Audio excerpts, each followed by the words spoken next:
Here we go.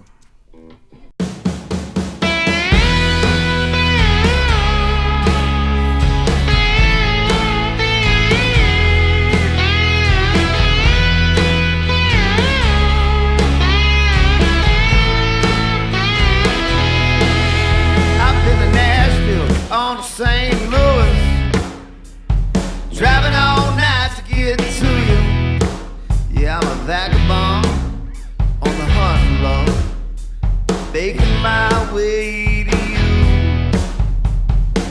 This kind of love, it don't come around. Maybe once in a lifetime, if you're lucky, I've found. Give it all you got, pour your heart into it.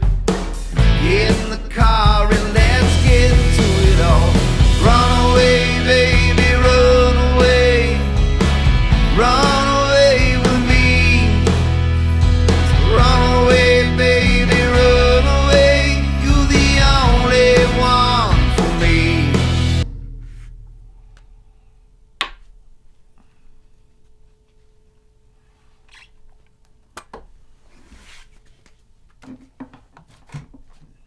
What's going on, guys? Welcome back to the channel. I am Justin Brogdon. If it's your first time to this channel, welcome. Welcome to the channel. On this channel, just to give you a little foreshadowing here, we review gear. We go through songwriting. We go through how to track demos. We go through a lot of home studio hacks because I'm all about the hacks here. Some would say I am a bit of a hack. Those kind of things don't bother me.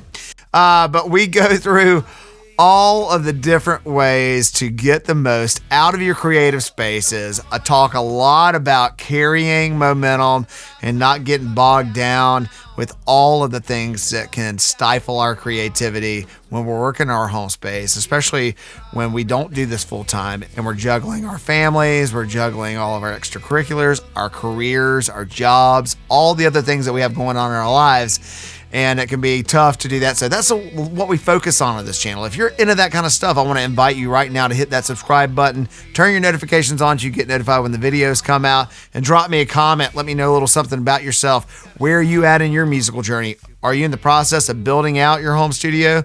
Do you have a home studio? Are you looking at gear? What are the kind of things that you use? What are the kind of things that you like?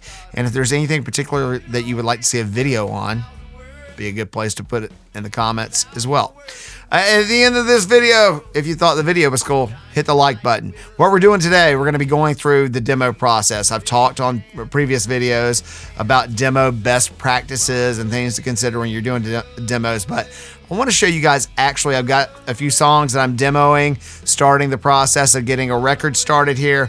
I thought it would be cool to show you guys what my process is and what my station looks like when I'm in here working, so I'm not having to get up and go get this and took this down and put this. So everything is right here centered around me. I've got my guitar caddy here. There's a great video on the guitar caddy. If you're not hip to the guitar caddy, you should really check this out. I'll drop a link. It'll be at the end of this video, left or right, one of the two of those. And I've got everything I need is going to be right here so that I'm not having to stop and get up. I can be tuned in and really focusing on what the parts need to be, what the tones need to be, and work my way through these demos quickly.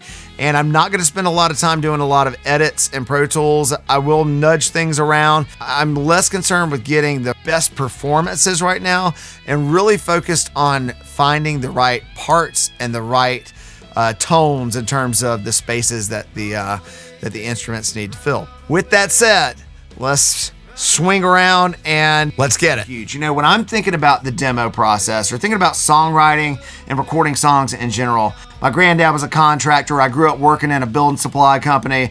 I have been around the building industry my whole life. And so when I think about songwriting and about recording, I think about it a lot like how you build a house.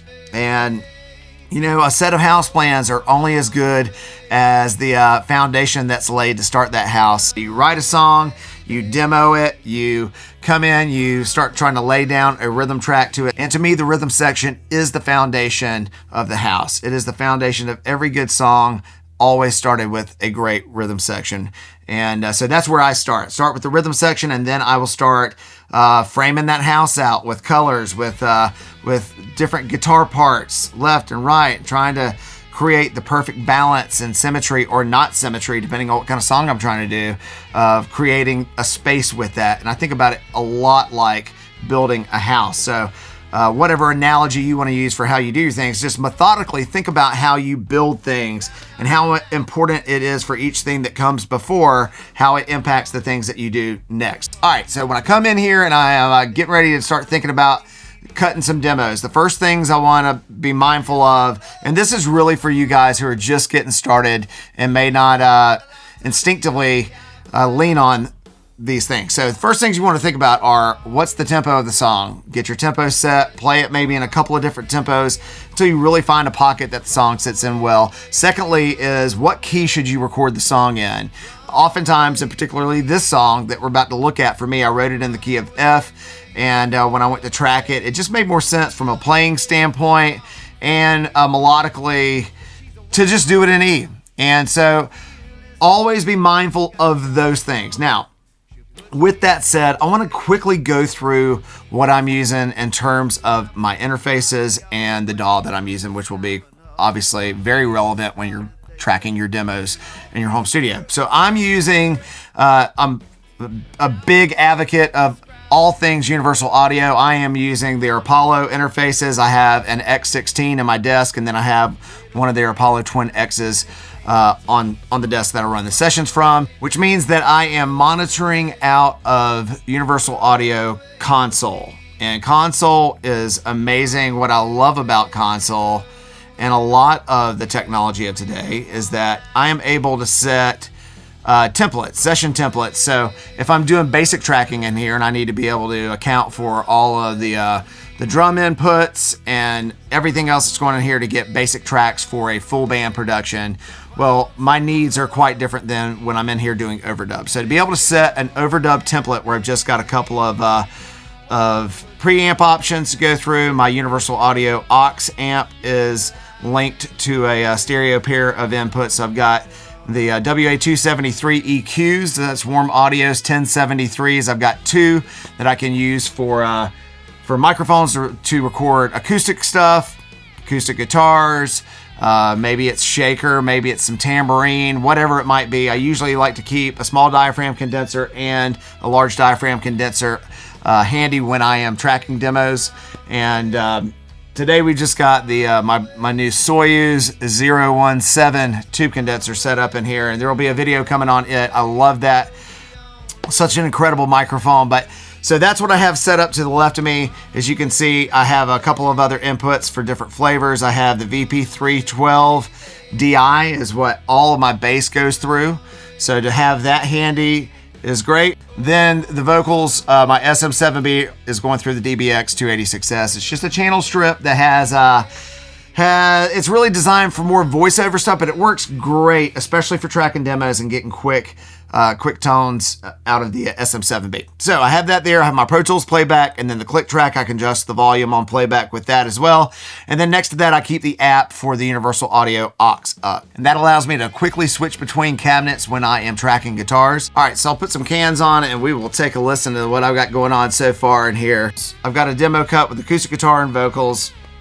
Next thing I want to do is start building out a drum arrangement and firming up what the arrangement of the song is. Usually I've done that before I've cut the acoustic demo, and this is the case with this song. So I come in here and I set markers in Pro Tools or whatever DAW you're using. You'll be glad that you set markers starting out with, because it's gonna really help you easily build out the drum parts, so that you can go regions of, you need chorus one where it'll just be in loop playback, and you can keep making adjustments in here in the app without having to wonder where you're at, where your turnarounds and all that should be. So this is just the intro to this song. We'll take a quick little listen to it. Once I get the drums laid down, the first thing I want to start doing is thinking about what the movement of the bass needs to be. Got the old P bass going direct into the Cappy VP312 DI, and for bass, I just absolutely love that preamp. I'm gonna link Trace Audio builds these kits, and they do amazing stuff. Trace Audio is based out of, it's Ben Sabin. He's based out of Nashville,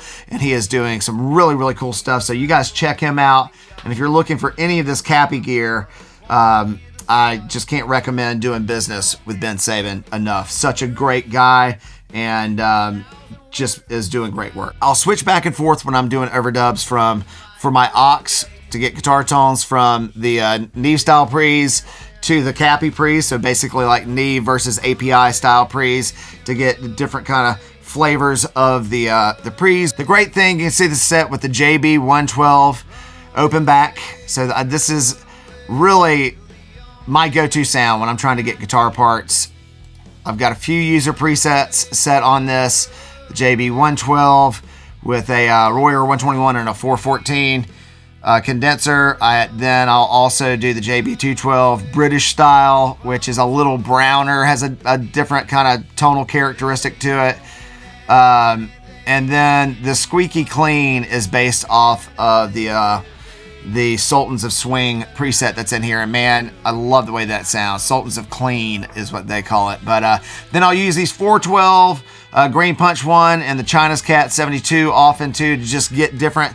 The important thing and the great thing about the aux is when you're in here, you want to make sure, I try to keep everything I'm using right around me. So if I need a guitar, I just reach over and grab it. If I need an acoustic, if I need the bass, it's right here next to me. I don't have to go hunting for anything. I think that's really critically important when you're trying to get a lot done in your home studio, because all of us are on limited time of being able to be in these spaces. So when we get in here and we finally do get our hands warm and get our minds warm when we start tracking, the last thing you want to have to do is stop to address anything. You want to be centrally focused on being creative and being dialed into the moment, coming up with the best parts, getting the best performances that you can, and also really thinking about the big picture and tonally what you want your song to do, what kind of landscape, what world do you want it to live in.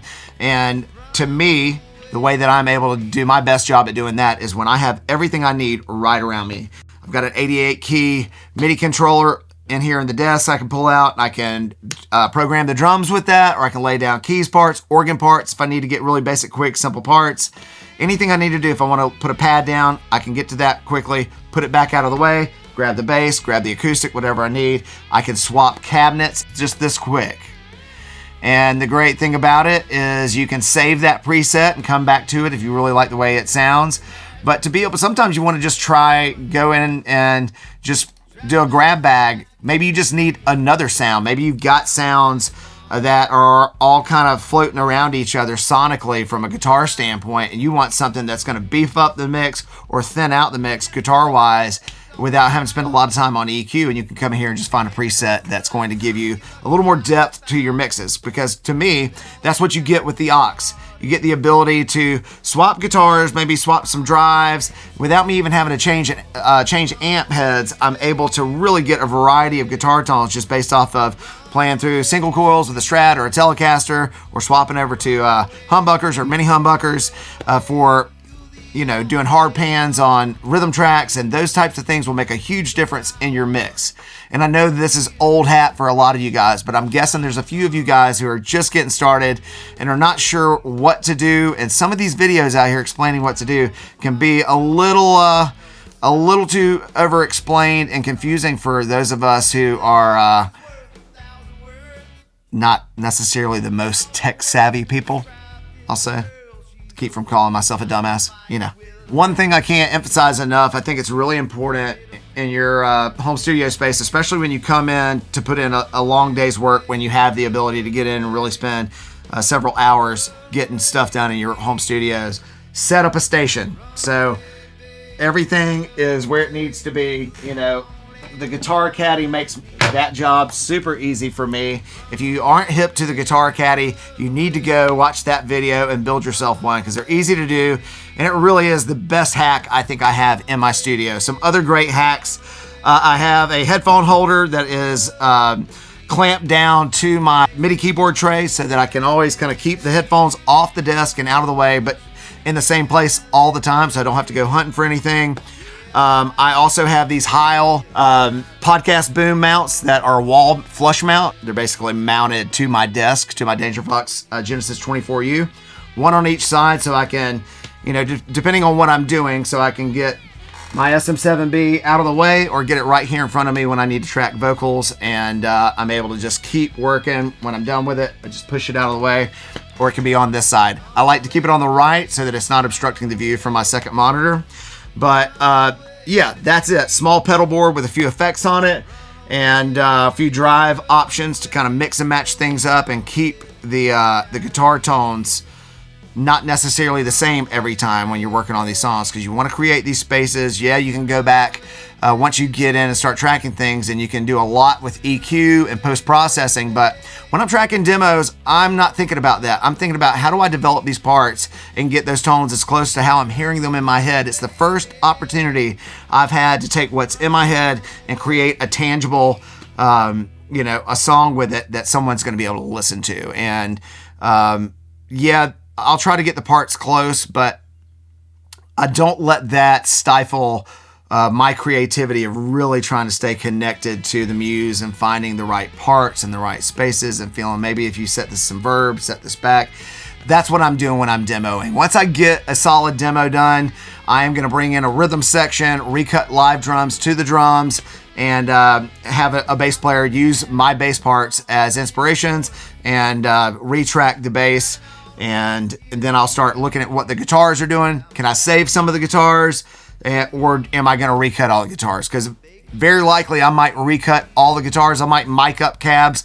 I'll probably use some of the UAD aux stuff, especially for rhythm tracks, because they just sit perfectly, and I absolutely love it. I've been such a naysayer of virtual guitar stuff, and I have to say, as somebody who has always been about miking stuff up and doing it the old school way, all things analog, old school, just go try an aux out, or the other things that are out there. Boss has a great one. I can't remember the name of it, but there are a few other aux type cabinet simulators that are out there that load boxes that do just some amazing things and can really, especially from a demo standpoint, when you're in here and you need access to, think about it like an artist, you want access to all the brushes and all the colors, and to have that as a tool when writing songs and creating sonic spaces in your demos is just absolutely huge. So that's going to be the video. This is the song. It's called Runaway, and I can't wait for you guys to hear the finished product. But drop me a comment if you have any feedback for me on this video. And if you made it this far and you're not subscribed to the channel, I want to ask you once again, please hit the subscribe button. It helps more than you know, and I really appreciate all the love and support. Turn your notifications on, drop me a comment, smash the like button, all the things, all the time. I'm Justin Brogdon. You guys keep making all the music, keep following your dreams, and doubling down on yourselves. We will be seeing y'all in the next video. Peace.